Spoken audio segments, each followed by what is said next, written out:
The desert wind carried whispers of change that autumn evening in 1882, but no one in the Apache camp could have predicted the stranger who would ride into their lives on a half-dead horse, forever altering the course of their future.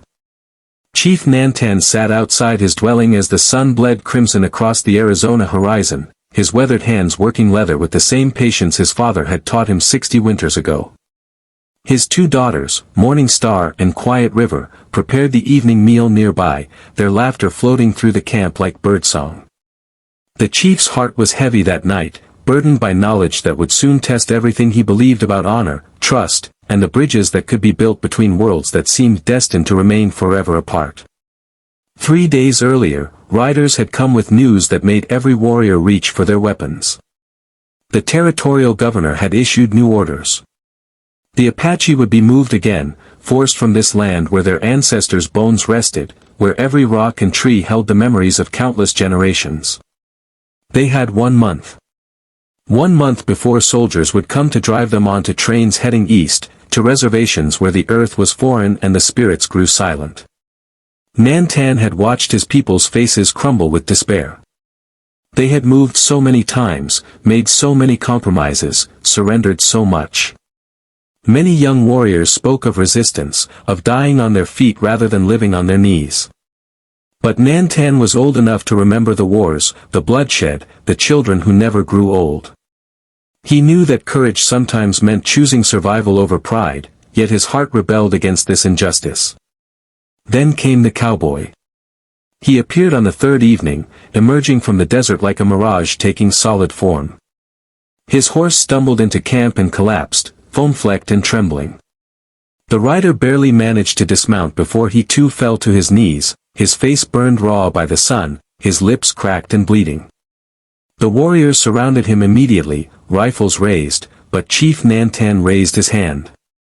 There was something about this man, something in the way he looked up at them without fear, without hatred, only desperate need. "Water," the stranger rasped. "Please. There are men following me. Bad men.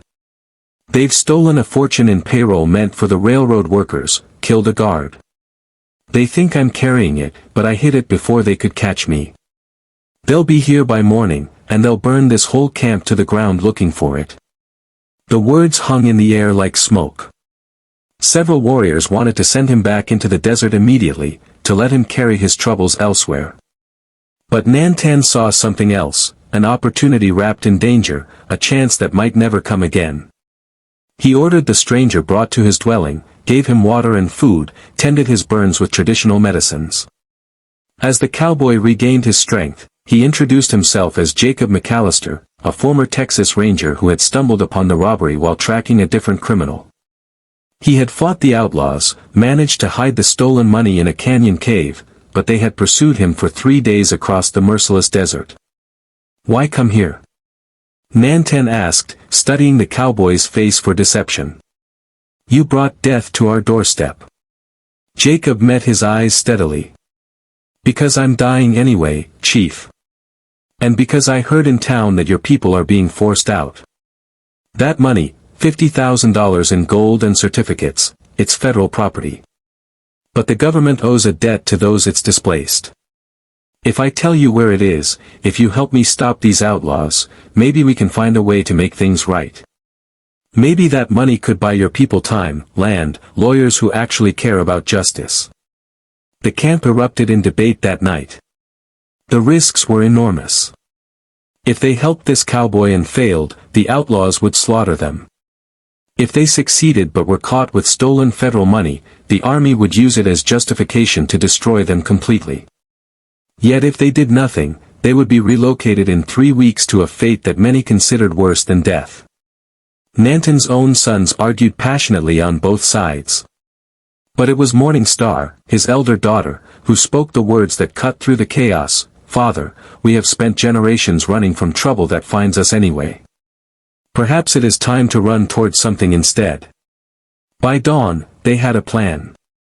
Jacob would lead a group of warriors to the outlaws' camp, where they would retrieve the hidden money and confront the thieves. But Nantan added his own condition: if they succeeded, if Jacob proved himself a man of honor, then a greater bargain would be struck. The cowboy would not simply take the money and vanish into his world, leaving the Apache to their fate. No, there would be a bond forged, sealed in the old way, ensuring that this stranger would spend his life as a bridge between their peoples, fighting for their rights with the same courage he had shown in the desert. The confrontation came at sunrise, in a rocky canyon where shadows still clung to the earth like prayers. Jacob McAllister had led 5 Apache warriors, including Nanton's own eldest son, to where the outlaws had made camp, confident the cowboy was dead or dying somewhere in the wasteland. There were 7 outlaws, hardened men with murder in their hearts and greed in their souls. But they had never faced Apache warriors defending their homeland, fighting not just for survival but for the future of their children's children. The battle was brief and fierce.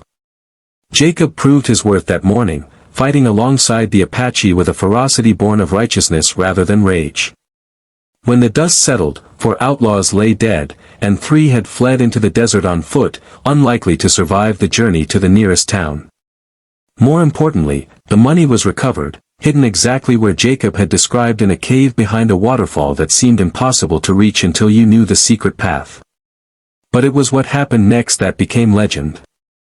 As they returned to camp victorious, Jacob riding beside warriors who now called him friend, Chief Nantan gathered the entire tribe.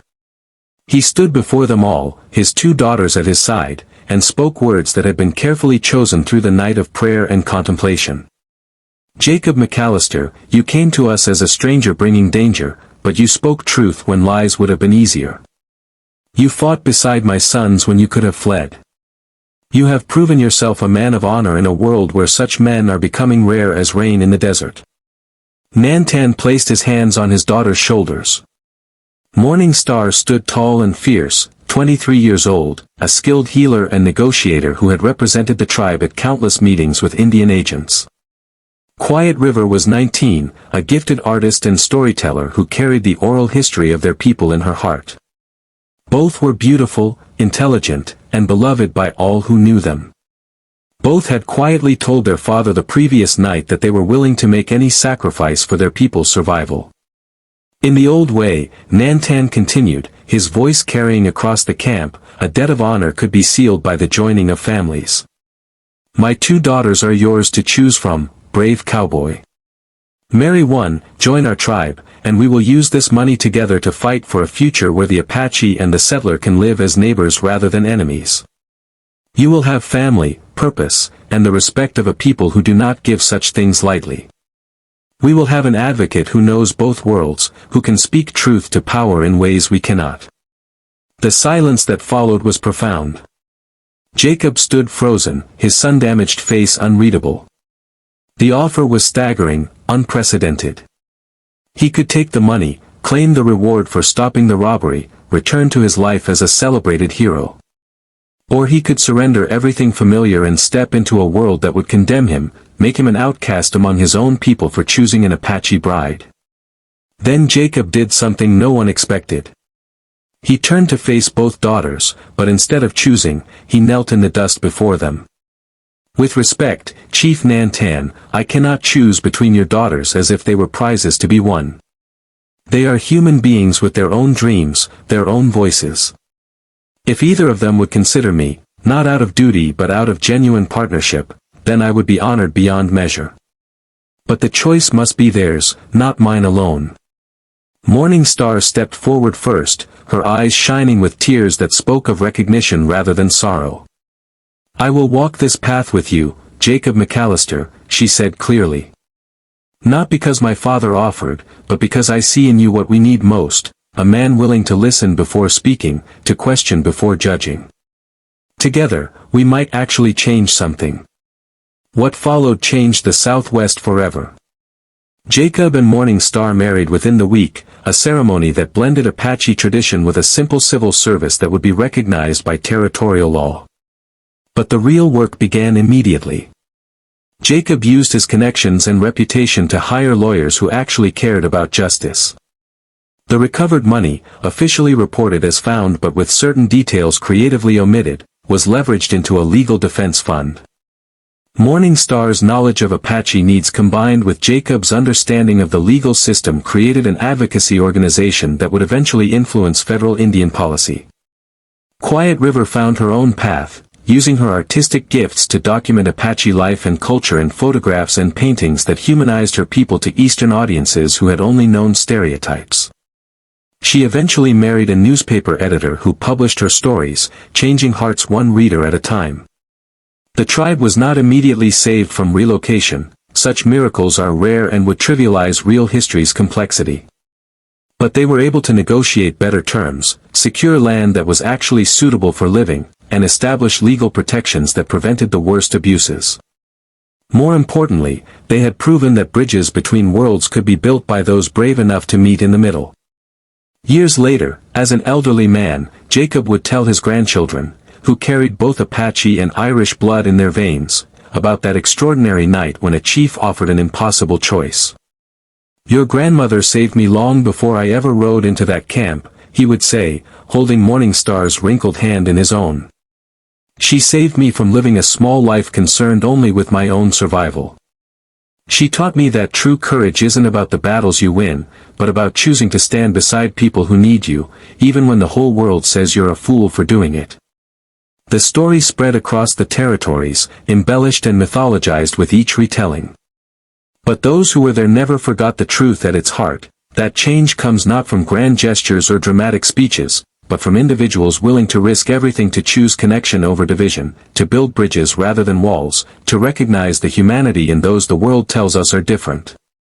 Chief Nantan lived long enough to see 3 of his grandchildren born from Morningstar's marriage, to watch them grow up speaking both Apache and English, belonging fully to both worlds and neither, creating something entirely new.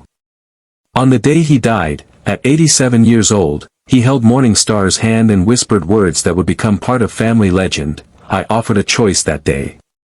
But you both chose something better. You chose to build a future where such impossible choices would no longer be necessary." The desert wind still blows across Arizona, carrying whispers of that extraordinary autumn when a cowboy and a chief proved that even in the darkest times, when fear and hatred seem overwhelming, ordinary people can create extraordinary change simply by choosing to see each other's humanity first. The story endures not because it was perfect, real life never is, but because it reminds us that we always have a choice. We can build walls, or we can build bridges. We can retreat into fear, or we can step forward into connection. The brave among us will always choose love.